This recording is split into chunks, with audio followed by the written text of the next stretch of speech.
Você já teve um dia em que tudo parecia errado? Não porque o mundo estava desmoronando ao seu redor, mas porque você estava desmoronando por dentro. Uma mensagem que chegou na hora errada, uma situação no trabalho que fugiu do seu controle, uma palavra de alguém que ficou remoendo na sua cabeça por horas, por dias, talvez até por semana. E pior, não é nem um evento em si, o pior é perceber que você gastou uma energia absurda sofrendo por algo que, olha, pleno frio agora, não mudou absolutamente nada ao reagir desse jeito. Isso tem um nome, tem uma causa, tem uma solução que existe há mais de 2000 anos. Hoje vamos falar sobre o estoicismo, mas não do jeito raso que você provavelmente já ouviu. Não vamos ficar em frases de camisa ou citações de Marco Aurélio como se fosse um coach de Instagram. Vamos mergulhar nos 12 princípios que essa filosofia construiu ao longo de séculos, princípios que, quando você realmente entende e aplica, muda o seu jeito de reagir à vida de forma permanente. Fica até o final, porque o 12º princípio é o que a maioria das pessoas nunca chega a entender de verdade, e é exatamente o que separa quem sofre de quem prospera. Mas antes, quem eram os estoicos e por que você deveria se importar? Imagine um escravo que não pode controlar nada da sua vida. Ele não escolheu onde nascer, não escolheu suas condições, não pode ir embora quando quer, e ainda assim é um homem se tornou um dos filósofos mais influentes da história. Alguém cujas palavras são estudadas até hoje por líderes militares, atletas de elite e CEOs ao redor do mundo. Esse homem se chamava Epicteto. O princípio central que ele ensinava era assustadoramente simples. Que a coisa que você realmente possui em que qualquer circunstância da vida é sua própria mente. Não seu emprego, não sua saúde, não seu relacionamento, não sua reputação. Tudo isso pode ser tirado, mas a forma como você interpreta o que acontece com você, essa é a sua intocável para sempre. Do outro lado do espectro social, Marco Aurélio era o imperador de Roma, o homem mais poderoso do mundo, conhecido, guerras, tradições, pragas, mortes de filhos, conspirações políticas, ele tinha todos os motivos para ser um tirano instável. E ainda assim escreveu todos os dias reflexões sobre o controle, humildade e sabedoria. Escravo e imperador chegará à mesma conclusão. Você já deveria ter dizer alguma coisa, não acha?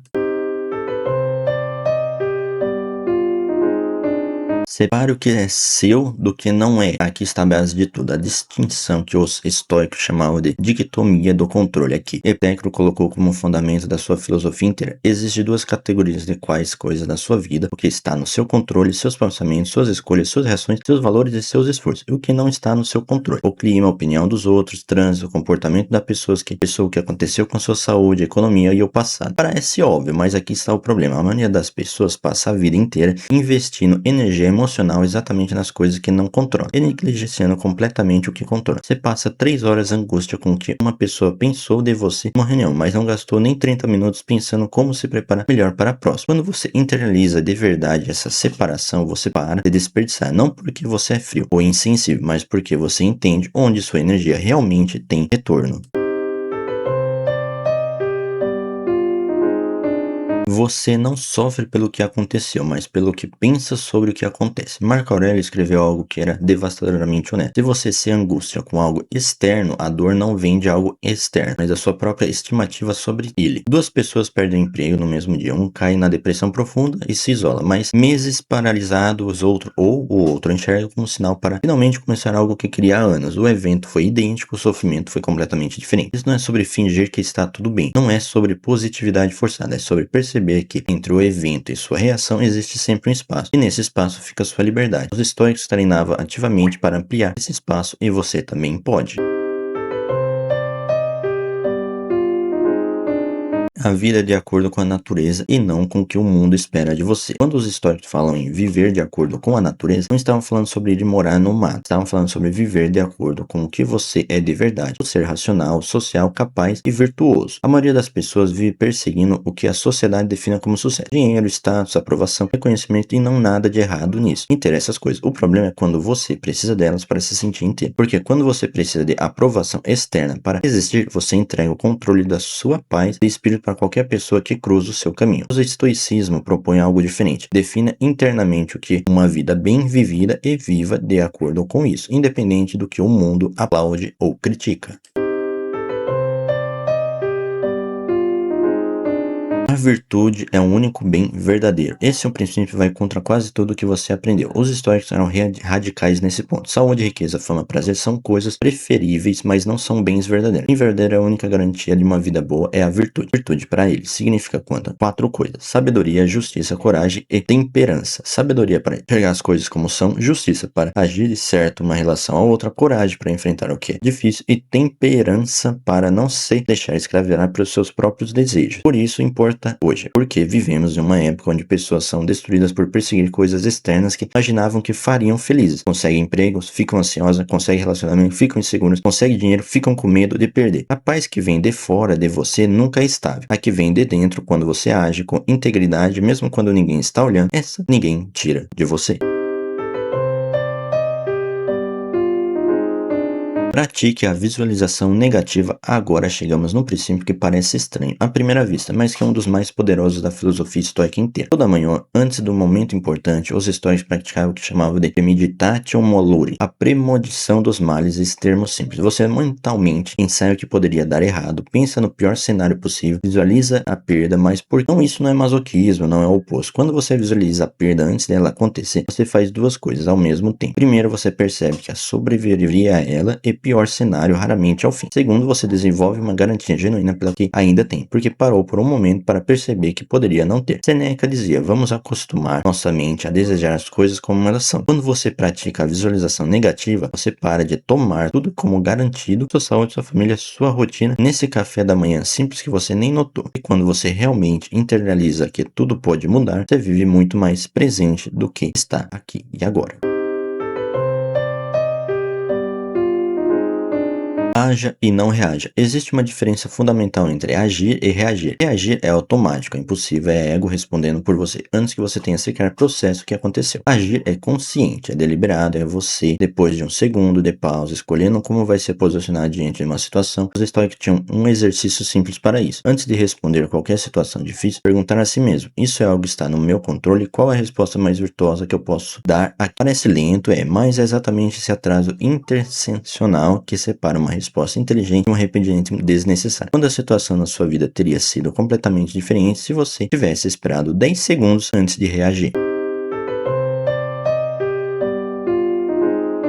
Encare os obstáculos como um caminho, não como um desvio. Marco Aurélio escreveu uma das frases mais citadas no estoicismo: a ação que bloqueia é ação, promove é ação. Em linguagem moderna, o obstáculo é um caminho. Isso não é otimismo ingênuo, é uma mudança radical na perspectiva sobre o que os desafios significam. A maioria das pessoas trata obstáculos como provas que algo está errado, como sinais para dizer, como punições injustas. Os estoicos tratavam cada obstáculo como uma oportunidade de praticar uma virtude específica. Perdeu o emprego, oportunidade de praticar coragem e criatividade. Alguém te tratou mal, oportunidade de praticar paciência e justiça. Seu plano falhou, oportunidade de praticar sabedoria e adaptação. Quando você muda a pergunta de por que isso está acontecendo comigo para o que eu posso aprender com isso, o obstáculo literalmente se transforma em um combustível.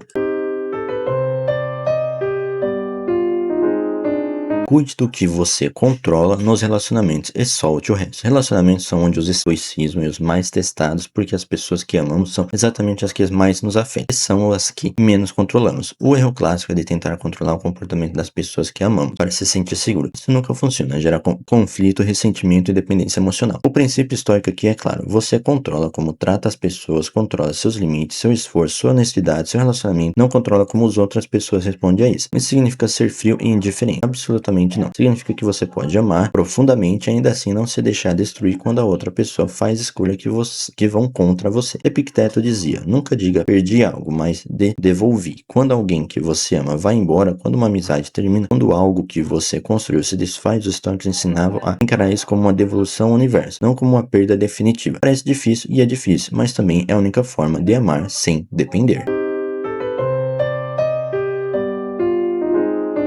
Viva como se fosse a última vez e planeje como se fosse para sempre. Esse princípio une dois conceitos que parecem opostos, mas os estoicos equilibravam com maestria. Por um lado, a consciência da morte, os estoicos tinham o conceito de memento mori. Lembre-se de que você vai morrer, não como algo mórbido, como uma bússola, porque quando você realmente aceita a sua finitude, você para de desperdiçar o tempo com coisas que não importam. Você para de adiar conversas importantes, para de evitar riscos por medo, para de tratar as pessoas que ama como garantias. A morte, quando encarada com coragem, se torna uma das melhores guias para uma vida bem vivida. Por outro lado, os estoicos planejavam, agiam com intenção, não eram fatalistas que sentavam esperando o destino decidir. A ideia era: faça o seu melhor com os recursos que tem, sabendo que o resultado final não depende só de você. Esforce como se tudo dependesse de você e aceite o resultado como se nada dependesse de você. Esse paradoxo, quando você aprende a vivê-lo, tira um peso imenso das suas costas.